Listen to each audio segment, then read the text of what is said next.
Market segmentation theory is the next theory which is pertaining to the term structure effect of the interest rate.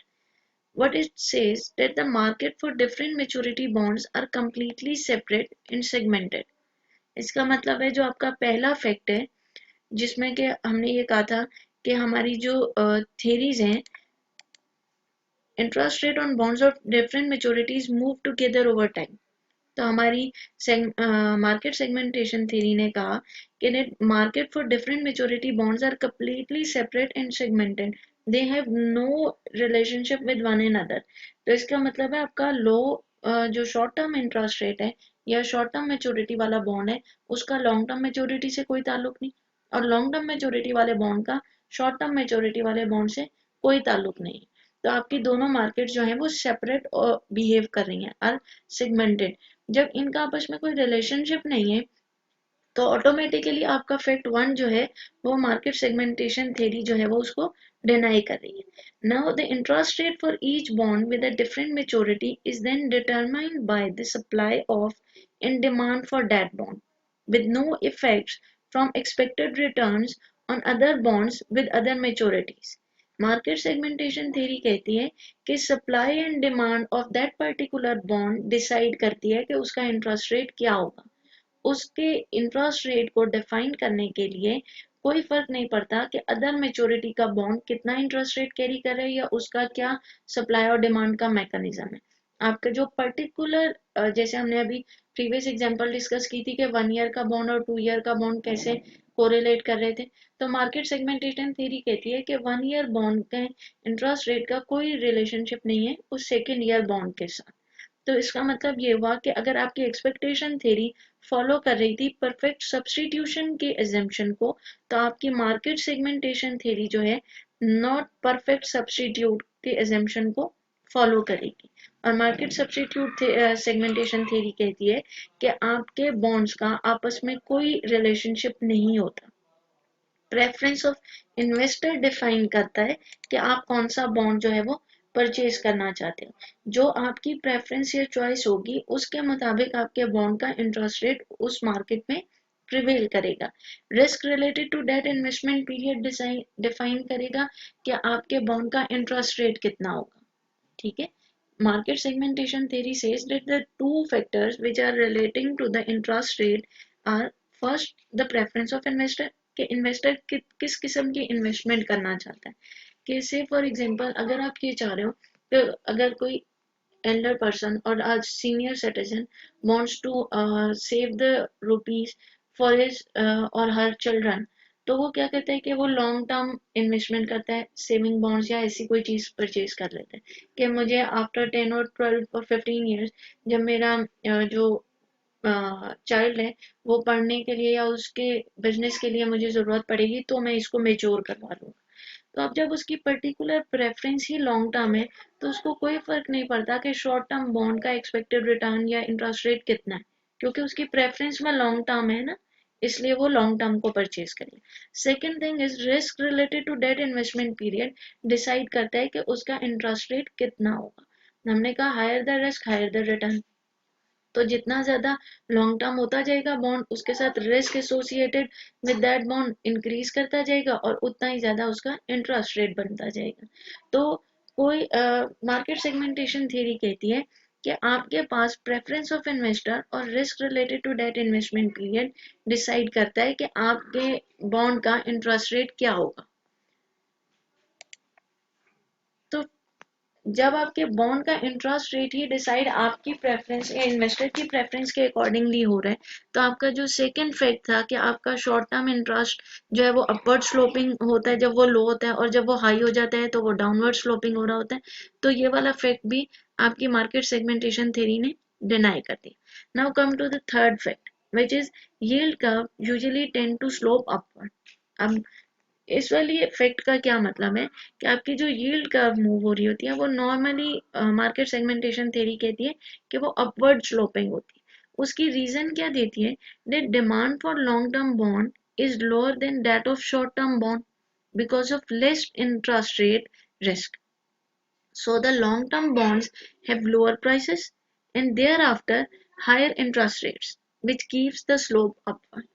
अब हमने ये discuss ये किया था कि जब भी हम बॉन्ड्स को की मार्केट को एनालाइज कर रहे थे, तो सप्लाई और बॉन्ड का जब फंक्शन एग्जिस्ट करता है, मार्केट में प्रिवेल कर रहा होता है, तो ऑटोमेटिकली जिस बॉन्ड के साथ आपका रिस्क एसोसिएटेड हायर हो जाएगा, आपकी डिमांड फॉर दैट बॉन्ड जो है वो डिक्रीज होना शुरू हो जाएगी। और जैसे ही उसकी डिमांड डिक्रीज होगी, तो हमने देखा था कि सप्लाई और डिमांड कर्व्स में इक्विलिब्रियम पोजीशन प्राइस को लोअर साइड पर एडजस्ट करना शुरू करता है। और जब लोअर साइड पे प्राइस मूव करना शुरू करती है, तो automatically inverse rate interest rate जो है वो इन्वर्सली प्रोपोर्शनल होता है आपकी प्राइस के साथ। तो आपके प्राइस के डिक्रीज होने की वजह से आपका इंटरेस्ट रेट जो है वो इंक्रीज होना शुरू हो जाता है। तो इस तरीके से market segmentation theory define the fact 3 which is yield curve usually tend to slope upward, because this theory says that there is no relationship between the two different maturity bonds, and your investor's preference decide which type of bond he is going to purchase or buy. तो उसका purchase और buying decision जो है वो उससे related risk के साथ associate करता है। और जैसे ही रिस्क बढ़ता है, तो आपकी पर्टिकुलर लॉन्ग टर्म बॉन्ड की जो डिमांड है वो डिक्रीज होती है, और वो decrease in the demand brings the price of that bond to the declining side. और जैसे ही वो डिक्रीज करना शुरू करती है, तो आपका इंटरेस्ट रेट ऑपोजिट साइड पे इंक्रीज होना शुरू कर देते हैं। सो तो फिर market segmentation theory successfully defended the fact 3 which is yield curve usually tend to slope upward. Now comes the last theory, which is the liquidity premium theory. Liquidity premium theory क्या कहती है? That the interest rate on long-term bond will equal an average of short-term interest rates expected to occur over the life of the long-term bond plus a liquidity premium, term premium. इसका मतलब ये है कि आपके long term और short term bonds का interest rate जो है वो ऑन एवरेज सिमिलर होता है expected to occur over the life of the long term where you have an additional liquidity premium. अब हमने जब लिक्विडिटी रिस्क को डिजाइन किया था या डिफाइन किया था, तो हमने ये कहा था कि जिस तरह जब आपका लिक्विडिटी रिस्क इंक्रीज होता जाता है, तो आपका इंटरेस्ट रेट भी उस लिक्विडिटी रिस्क को बैलेंस आउट करने के लिए आपको उस बॉन्ड पर ज्यादा इंटरेस्ट रेट जो है वो पे किया जाता है। तो लिक्विडिटी प्रीमियम थ्योरी सेज कि जो आपका लिक्विडिटी प्रीमियम या टर्म प्रीमियम जो है वो एड ऑन होने के बाद आपका शॉर्ट टर्म और लॉन्ग टर्म का इंटरेस्ट रेट जो है वो एवरेज पर बैलेंस आउट हो जाते हैं। The theory's key assumption is that bonds of different maturities are substitutes, which means that the expected return on one bond does influence the expected return on a bond of a different maturity, but it allows investors to prefer one bond maturity over another. Theory की assumption क्या है? That the bonds are best substitutes. हमारी first theory जो expectations theory थी, उसने कहा था कि परफेक्ट सब्स्टिट्यूट है। मार्केट सेगमेंटेशन थ्योरी ने कहा था कि बिल्कुल सब्स्टिट्यूट नहीं है। और आपकी लिक्विडिटी प्रीमियम थ्योरी कह रही है कि सब्स्टिट्यूट है लेकिन परफेक्ट सब्स्टिट्यूट नहीं है। तो सब्स्टिट्यूट का क्या मतलब हुआ कि आप एक ऑप्शन को दूसरे पर प्रेफर कर रहे हो, लेकिन आपको दोनों ऑप्शन सेम रिजल्ट नहीं देंगी। ये दिस इज अनदर थिंग कि आप एक को दूसरे पे क्यों प्रेफर कर रहे हो, लेकिन दोनों के दोनों सर्विसेज तो सेम ही रेंडर करेंगे। मींस आपको इंटरेस्ट रेट ही दे रही है या आपको जो समथिंग अर्न करके दे रही है, लेकिन दोनों डिफरेंट तरीकों से या डिफरेंट रेट या डिफरेंट एक्सपेक्टेड रिटर्न उसका हो सकता है। तो लिक्विडिटी प्रीमियम थ्योरी कहती है कि आपके जो बॉन्ड्स हैं वो परफेक्ट सब्स्टिट्यूट नहीं है, but they are substitute of one and other. और ये जो सब्स्टिट्यूट वाला ऑप्शन है, ये किस तरीके से हैंडल करती है आपकी liquidity premium theory? It says that bonds of different maturities are assumed to be substitutes but not perfect substitutes.